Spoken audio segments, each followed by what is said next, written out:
Hello, and welcome to Pro Trader Strategies Market Commentary for Tuesday, April the 26th. My name's Eric Wilkinson. Some of you may recognize me as the Wolfman from CNBC, Fox Business, or even the Wall Street Journal, where I've commented on everything from economic to geopolitical and market analysis.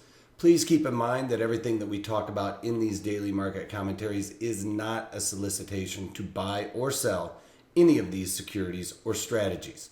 At the end of the day, we're here to teach you some different strategies that you can implement into your own portfolios, but please do that in your own way. The reason why I can't give you a recommendation on a particular stock or strategy is because I don't know your risk parameters. I don't know what's in your portfolios. Therefore, what I'm doing could be counterintuitive to what you are already doing. Having that out of the way, let's get this on.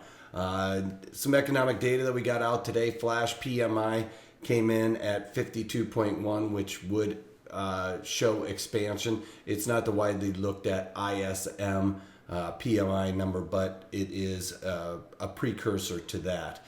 We also had core durable goods orders come in at negative 0.2%, was expected of positive 0.6%, so a bit of a damper there, and durable goods orders in general came in at 0.8% versus 1.9%. Sorry.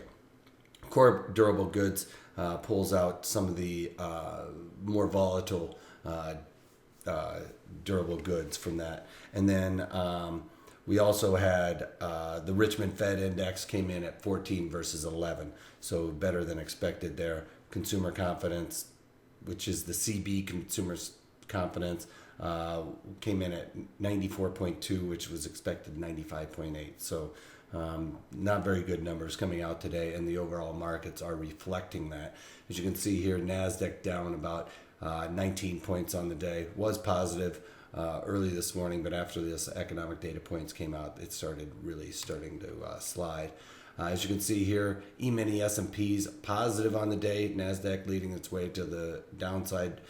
E-mini S&Ps were a bit higher this morning. Touched, as you can see, the point of control here, which is for the volume, and the yellow shaded area here is for the time spent. So you could encompass basically all of that as a value area.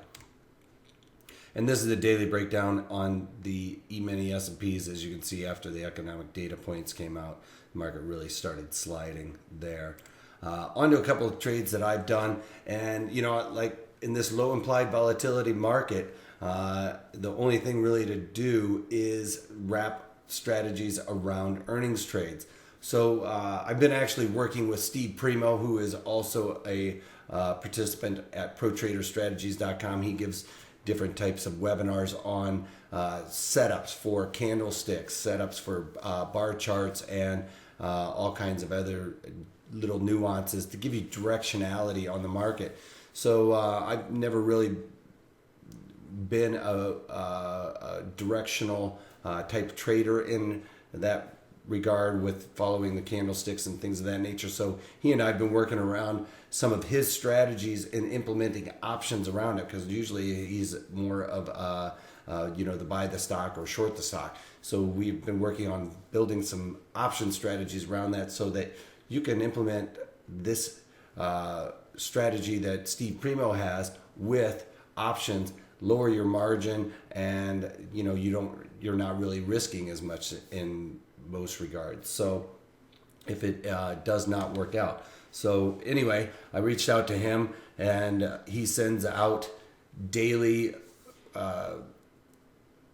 setups. And for this one, I'm doing one on strategy number 4, and we got a buy signal for the DIAs. And so in DIAs, I bought the June 181 calls, and I paid $2.44 for that. Now, the 181 calls, the reason why I bought those 181 calls is because that's where his signal is to get out of this trade on the upside. So that's why I ended up deciding to buy those calls.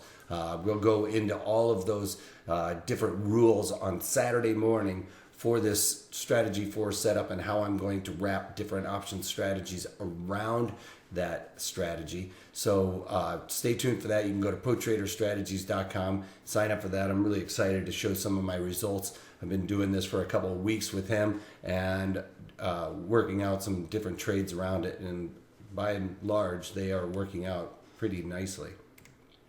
This is another one that Steve Primo had for a buy signal, and the reason why I kind of migrated towards the buy signals on these, I have a lot of short deltas in my overall portfolio, so I wanted to also get a little bit long deltas. Now if you remember, short deltas mean you're short the overall market in your portfolio, so my overall portfolio is short or bearish, and I needed to add a little bit more longs because I think we're going to see a lot of this gyration, but really at the end of the day be stuck in a sideways pattern for the foreseeable future anyway. We got earnings season coming out, and even the earnings are coming within the market maker move. They're just coming out. They may be beating or missing, and the overall market is really trending sideways for that.